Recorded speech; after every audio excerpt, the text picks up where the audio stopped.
right vazukuru ka apa unenge wakarara unenge uchifunga kuti zvone vanhu vakazorora tese takarara takazorora unonyepa mzu vanhu havarari especially mumastreets esocial media hamuraro zvachese vanhu havarari right chiteerera muzukuru ka ndisandataura nyaya yangu yandinayo ka ndokumbura kuti ungoisa subscription yako ungobaya pakasubscribe also usakangane kubaya bell and notification bell kuitira kuti pega pega pandino upload video sezvo ndaita izvozvi you'll be notified. Thanks very much kune vese vanoramba vachisapota basa.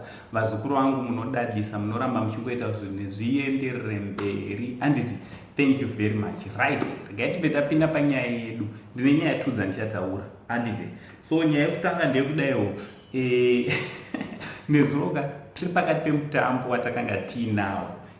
Ndofunga muweziva kuti muchikomana JP Junior nditi Mukudze Junior ane song yake yakareleasa Noxobus releasawo yake. So tiri pakati pezvanga zvichiitika ndofunga makangoona kuti JP Junior akakonzeresa noise yakati wandei pasocial media. Aiwa mpana akaerekana vecelebrity overnight anditi akangoerekana atova celebrity, everyone ari kutaura nezvake.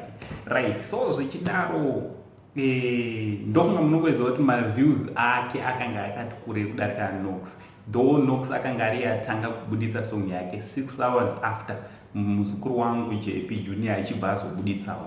Wewo zvakanaka zvakadaro.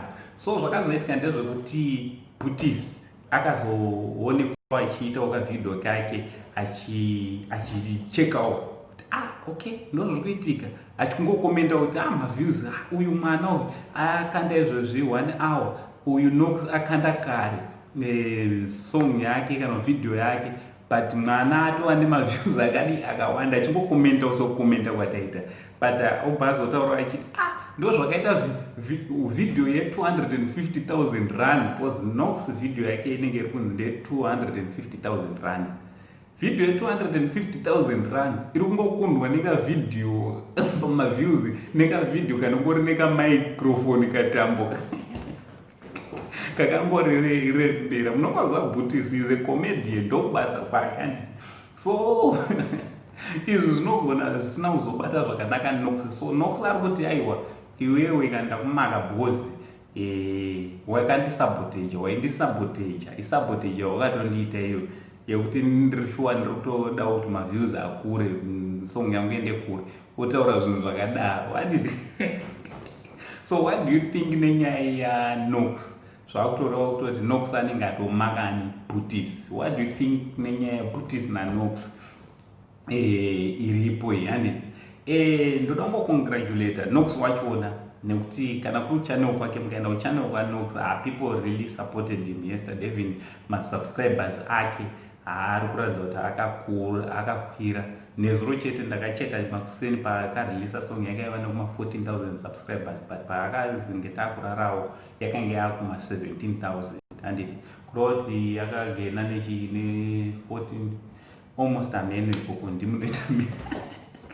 ndimunoita minutes. Right, also inonzi kuNash TV, aiwa kumpana kubva paakakanda songa kusvika patikazorarawo yaiva ne34 here kana kuti yaiva nekuma34-33 koko 1000 subscribers. Ini ndichizondorara yange yakuma39.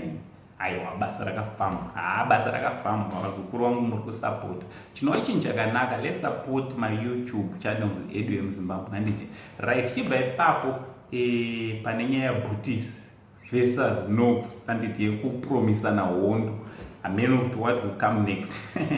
Tichibva ipapo tazoonawo chipost chakadaiwo, natsoverengai vazukuru munatsochiona kuti muri kuchiziva kuti ndianairewa.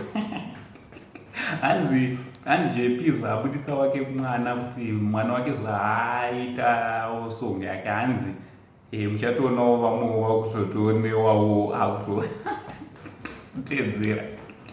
Hamina kuti munochionawo sei vazukuru, tongovamirira kuti kana vachinge vazozviita tichabva tavaziva kuti ava ndo vaerewa nechipost ichi. Handiti kana vakasazviita toti amena.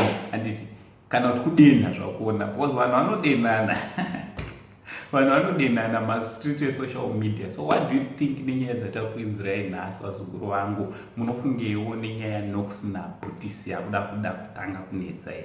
Also nechipost chichadaisa apapa. Na Uncle Says TV ndichiti muri yerudo, much love.